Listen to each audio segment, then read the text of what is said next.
Le Cameroun est sous les projecteurs internationaux, et malheureusement, ce n'est pas pour des raisons dont il pourrait être fier. Lors de la 81e session de la Commission des Nations Unies contre la torture, ce pays d'Afrique centrale a été épinglé pour son sombre bilan en matière de droits humains. Ce bilan, nourri de récits de torture, de disparitions mystérieuses et d'une répression impitoyable, renforce une réputation déjà ternie. Comment le Cameroun en est-il arrivé là? Les faits parlent d'eux-mêmes, même si certains préféreraient sans doute les enterrer avec ceux qui en ont été victimes. La mort de Samuel Ouazizi, un journaliste qui avait dénoncé la corruption et la répression au Cameroun, est l'un des cas les plus tristement emblématiques de cette crise des droits humains. Ce journaliste, dont la disparition a été d'abord dissimulée, est finalement décédé dans des circonstances encore floues, mais ses proches et des observateurs indépendants affirment qu'il a été torturé. L'armée, pour sa part, nie catégoriquement cette version, invoquant une grave maladie comme cause de son décès. Mais le doute subsiste, d'autant que les déclarations officielles peinent à convaincre dans un pays où les enquêtes sur les abus de pouvoir aboutissent rarement à des sanctions. Un autre cas symbolique est celui de Simon Lonkana, plus connu sous le nom de Longuet Longuet. Cet artiste, autrefois flamboyant, a connu une descente aux enfers lorsqu'il a été placé en détention pour des raisons liées à la sécurité nationale. Il a depuis confié ses traumatismes et les sévices subis, qui ont laissé des traces indélébiles dans sa vie. Ce traitement brutal subi par des figures publiques résonne au-delà des frontières et renforce l'image d'un Cameroun insensible aux souffrances de ses propres citoyens. Pour lui, la détention a été une plongée dans l'horreur, un espace où la dignité humaine est piétinée et où les cris des victimes se perdent dans le silence des geôliers. Les critiques de la communauté internationale sont de plus en plus nombreuses, émanant de toutes les régions du monde. Mais ce qui inquiète peut-être le plus, c'est le silence apparent du gouvernement camerounais et le manque de mesures concrètes pour résoudre ces problèmes. Des rapports accablants sur des actes odieux de torture et de répression ont été soumis au président de la République, et un collectif d'avocats, de militants des droits de l'homme et de leaders de la société civile exige depuis longtemps des réponses. Cependant, face à ce mur d'indifférence, leur combat semble parfois aussi fragile qu'une voix qui se perd dans le vent. Les Nations Unies et d'autres organismes internationaux ne peuvent plus détourner les yeux, et les yeux du monde sont désormais braqués sur le Cameroun. Le Comité des Nations Unies contre la torture, à l'issue de sa session, a mis en garde le gouvernement camerounais. Il lui demande de rendre des comptes, d'assumer ses responsabilités et de mettre un terme à cette violence institutionnelle qui gangrène la société.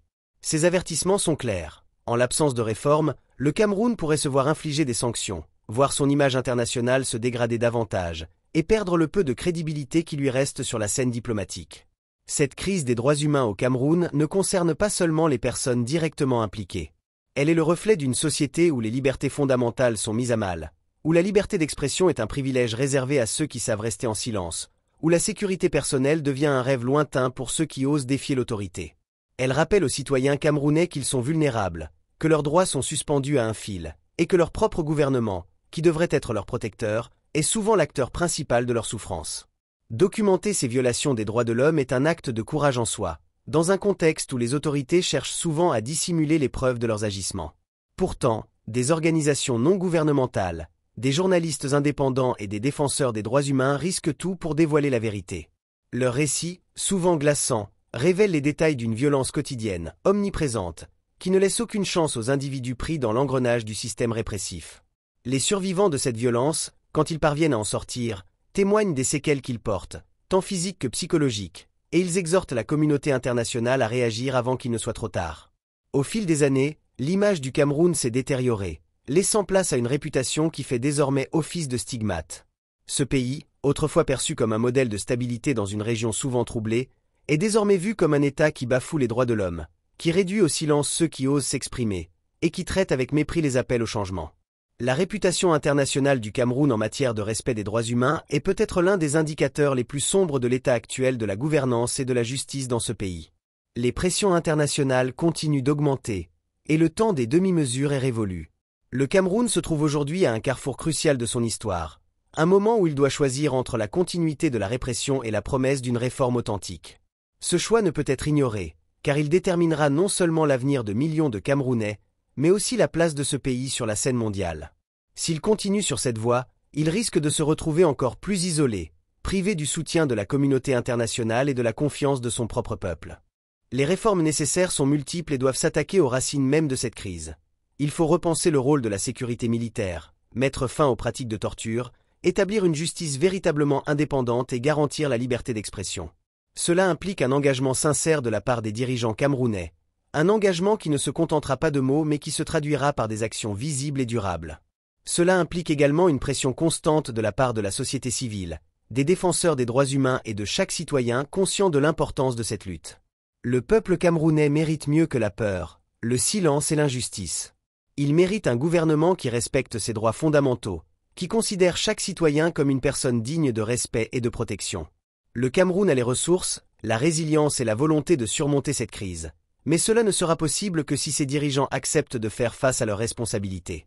Car en fin de compte, la véritable grandeur d'un État se mesure à sa capacité à garantir le respect des droits de chaque individu, et le Cameroun ne fait pas exception à cette règle. En somme, cette crise des droits humains au Cameroun est bien plus qu'un simple fait divers. Elle est le miroir d'une société en quête de justice, d'équité et de dignité, et elle rappelle que la lutte pour les droits humains est une bataille qui ne connaît pas de frontières. Il est temps pour le Cameroun de tourner la page de la répression et d'embrasser un avenir où les droits de l'homme ne seront plus une option, mais une garantie essentielle pour chaque citoyen. Alors que le monde entier observe le Cameroun, un tournant crucial s'impose pour que les dirigeants passent de la rhétorique à des actions tangibles. Les appels à la justice se font entendre bien au-delà des frontières camerounaises, résonnant dans les institutions internationales, les organismes de défense des droits humains et même au sein de la diaspora camerounaise, prête à se mobiliser pour changer la trajectoire d'un pays en difficulté. C'est l'honneur d'une nation qui est en jeu. L'impunité, cette épine dorsale du système de répression, ne peut plus être tolérée. C'est dans la fin de cette impunité que réside la véritable possibilité de changement, et c'est en cela que l'avenir du Cameroun est aujourd'hui suspendu. Dans chaque témoignage des victimes de torture, dans chaque histoire des détenus arbitraires, et dans chaque appel des familles qui pleurent un proche disparu, on entend un cri de désespoir, mais aussi un appel à l'action. Le gouvernement camerounais est désormais face à une décision historique, et il lui revient de démontrer s'il est prêt à embrasser des réformes profondes. Si les dirigeants souhaitent restaurer la confiance du peuple, ils devront ouvrir la voie à une justice réelle, donner des réponses claires et rendre des comptes sur les allégations de violation des droits humains qui gangrènent le pays. Le Cameroun a la capacité de redevenir un modèle de respect des droits et de justice sociale en Afrique centrale. Mais cette renaissance ne peut se faire qu'à travers un chemin courageux de réforme et de vérité. Si les autorités choisissent de répondre aux demandes de la population et aux préoccupations de la communauté internationale, elles pourraient inverser cette trajectoire sombre. Ce chemin vers la justice sera sans doute difficile et parsemé d'obstacles, mais il représente la seule option viable pour un Cameroun où la dignité et les droits de l'homme sont pleinement respectés. Alors que cette histoire continue de se dérouler, le peuple camerounais regarde, avec espoir, un avenir où les droits humains ne seront plus une bataille à mener, mais une réalité quotidienne, inscrite dans les fondements mêmes de la société. C'est là, dans cette promesse d'un Cameroun où chaque voix compte, où chaque vie est protégée, et où chaque citoyen est respecté, que réside l'espoir d'un renouveau. Dans cette quête de renouveau, le rôle de la société civile et des médias devient fondamental. Les journalistes, les défenseurs des droits humains, et les activistes locaux et internationaux continuent de servir de rempart contre l'oppression et de voix pour ceux que le système voudrait réduire au silence. La pression ne cessera de monter, d'autant plus que les réseaux sociaux et les plateformes numériques offrent aujourd'hui aux Camerounais une tribune sans précédent pour documenter et partager leur réalité. Les récits des survivants, les témoignages des familles et les enquêtes indépendantes rappellent chaque jour aux autorités camerounaises que la dissimulation des vérités est de moins en moins possible. À chaque tentative de manipulation ou de minimisation, la résonance des faits vient rétablir la vérité. Les images, les récits et les rapports qui circulent témoignent de la force d'une population résolue à résister et à faire connaître son histoire. L'œil du monde est tourné vers le Cameroun, et la communauté internationale observe attentivement chaque étape de ce processus complexe. L'avenir du Cameroun est donc entre les mains de ses dirigeants, mais aussi de son peuple, de ses jeunes, de ses artistes, de ses intellectuels et de tous ceux qui croient en un pays où l'équité et la justice sont respectées. Le moment est venu pour une génération de Camerounais déterminés de revendiquer un avenir différent, d'honorer les vies perdues dans la quête de justice, et de redéfinir les fondements mêmes de leur société. Il ne s'agit pas seulement de réparer des torts passés, mais de construire un avenir où ces torts ne pourront plus être commis impunément. Car un pays qui traite ses citoyens avec dignité, qui respecte leurs droits et qui leur garantit un accès à la justice est un pays où prospère l'unité, la paix et la confiance. Le peuple camerounais, armé de son courage et de sa résilience, a prouvé qu'il ne baisserait pas les bras. Les appels à la réforme et à la justice continueront de croître, portés par un désir profond d'un Cameroun véritablement libre et équitable.